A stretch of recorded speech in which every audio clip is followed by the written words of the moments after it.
द्वारका उस जमाने में राजधानी बन गई थी। बड़े बड़े राजा यहाँ आते थे और बहुत से मामले में भगवान श्री कृष्ण की सलाह लेते थे। इस जगह का धार्मिक महत्व तो है ही, रहस्य भी कम नहीं है।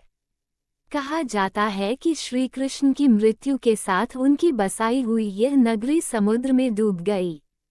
आइए जानते हैं द्वारका नगरी से जुड़े कुछ रहस्य, तो वीडियो को अंत तक जरूर देखिएगा। 1. पौराणिक कथाओं के मुताबिक भगवान श्री कृष्ण ने द्वारका नगरी बसाई थी। 2. यह नगरी समुद्र किनारे बसी थी और महाभारत के 36 साल बाद समुद्र में डूब गई थी। 3. माना जाता है कि द्वारका नगरी के अवशेष पानी में डूबे हुए हैं। 4. इतिहासकार और पुरातत्वविद इन अवशेषों की तलाश कर रहे हैं। 5. वैज्ञानिक स्कूबा डाइविंग के जरिए इस रहस्य को सुलझाने की कोशिश कर रहे हैं। द्वारका नगरी से जुड़े कुछ और रहस्य ये हैं। 1. द्वारका नगरी को 6 बार समुद्र में डूबने का जिक्र मिलता है। 2. द्वारकाधीश मंदिर में भगवान कृष्ण की श्यामवर्णी चतुर्भुज मूर्ति है। 3. द्वारकाधीश मंदिर में सभी अनुष्ठान गुगल्ली ब्राह्मण करते हैं। किन कारणों से डूब गई थी श्री कृष्ण की द्वारका नगरी, जाने ये रोचक रहस्य। श्री कृष्ण की द्वारका नगरी के डूबने की 2 मुख्य कथाएं हैं। द्वारिका नगरी की कहानी। हिंदू धर्म के 4 धामों में से एक द्वारका धाम को भगवान श्री कृष्ण की नगरी कहते हैं। द्वारका धाम गुजरात के काठियावाड़ क्षेत्र में अरब सागर के समीप स्थित है। श्री कृष्ण की द्वारका नगरी के जल विलीन होने की कई पौराणिक कथाएं प्रचलित हैं। चलिए जानते हैं भगवान श्री कृष्ण की द्वारका नगरी के डूबने के पीछे क्या वजह थी। श्री कृष्ण की द्वारका नगरी के डूबने की मुख्य 2 वजह मानी जाती है। पहला कारण, गांधारी का श्राप। पौराणिक कथा के अनुसार जरासंध द्वारा प्रजा पर होने वाले अत्याचारों को रोकने के लिए भगवान श्री कृष्ण मथुरा को छोड़कर चले गए थे। श्री कृष्ण ने समुद्र किनारे अपनी एक दिव्य नगरी बसाई। इस नगरी का नाम द्वारका रखा। माना जाता है कि महाभारत के 36 वर्ष बाद द्वारका नगरी समुद्र में डूब गई थी। महाभारत में पांडवों की विजय हुई और सभी कौरवों का नाश हो गया था। इसके बाद जब युधिष्ठिर का हस्तिनापुर में राजतिलक हो रहा था, उस समय श्री कृष्ण भी वहां मौजूद थे। तब गांधारी ने श्री कृष्ण को महाभारत युद्ध का दोषी ठहराते हुए भगवान श्री कृष्ण को श्राप दिया कि अगर मैंने अपने आराध्य की सच्चे मन से आराधना की है और मैंने अपना पत्नी व्रता धर्म निभाया है, तो जो जिस तरह मेरे कुल का नाश हुआ है, उसी तरह तुम्हारे कुल का नाश भी तुम्हारी आंखों के समक्ष होगा। कहते हैं इस श्राप की वजह से श्री कृष्ण की द्वारका नगरी पानी में समा गई। दूसरा कारण, ऋषियों का श्राप। एक अन्य पौराणिक कथा के अनुसार एक बार महर्षि विश्वामित्र, देव ऋषि नारद, कण्व द्वारका गए। तब यादव वंश के कुछ लड़के ऋषियों के साथ उपहास करने के प्रयोजन से श्री कृष्ण के पुत्र सांब को स्त्री वेश में ले गए और ऋषियों से कहा कि यह स्त्री गर्भवती है। आप इसके गर्भ में पल रहे शिशु के बारे में बताइए कि क्या जन्म लेगा।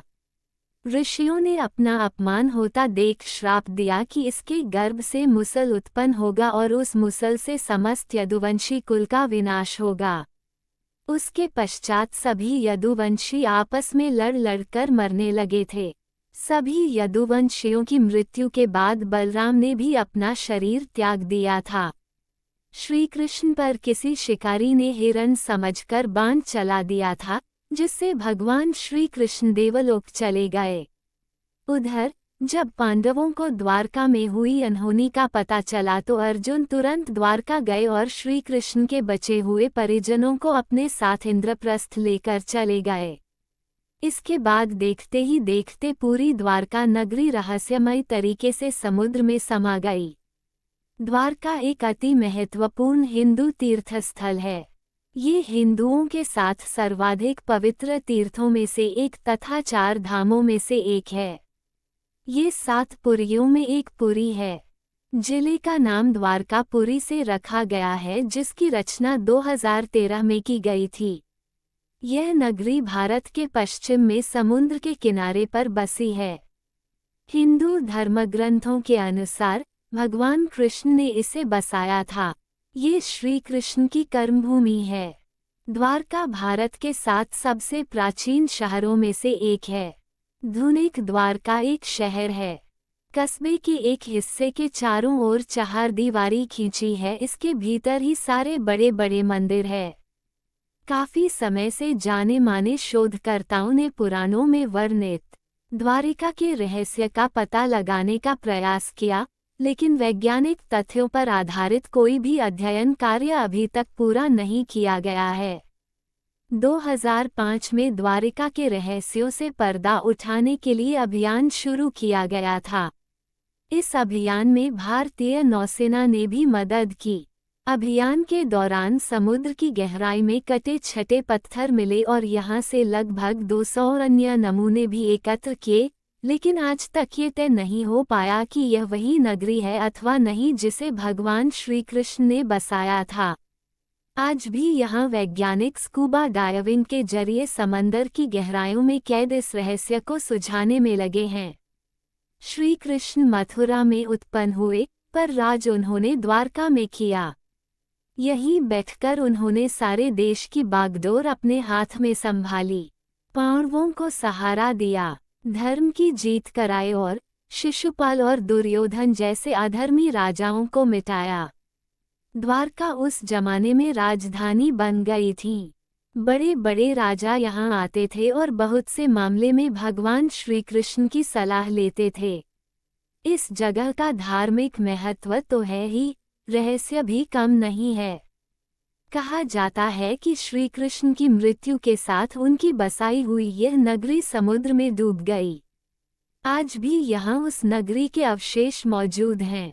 द हिंदू की एक रिपोर्ट के मुताबिक 1963 में सबसे पहले द्वारका नगरी का excavation Deccan college Pune, department of archaeology और गुजरात सरकार ने मिलकर किया था। इस दौरान करीब 3000 साल पुराने बर्तन मिले थे। इसके तकरीबन एक दशक बाद आर्कियोलॉजिकल सर्वे ऑफ इंडिया की अंडर वाटर आर्कियोलॉजी विंग को समंदर में कुछ तांबे के सिक्के और ग्रेनाइट स्ट्रक्चर भी मिले। अगर आपको यह वीडियो अच्छी लगी हो तो इसे लाइक करें, अपने दोस्तों के साथ ज़्यादा से ज़्यादा शेयर करें और मेरी अगली वीडियो देखने के लिए मेरे चैनल वासुदेव की पाठशाला को सब्सक्राइब करें। तो कमेंट में जय श्री कृष्णा जरूर लिखें। धन्यवाद।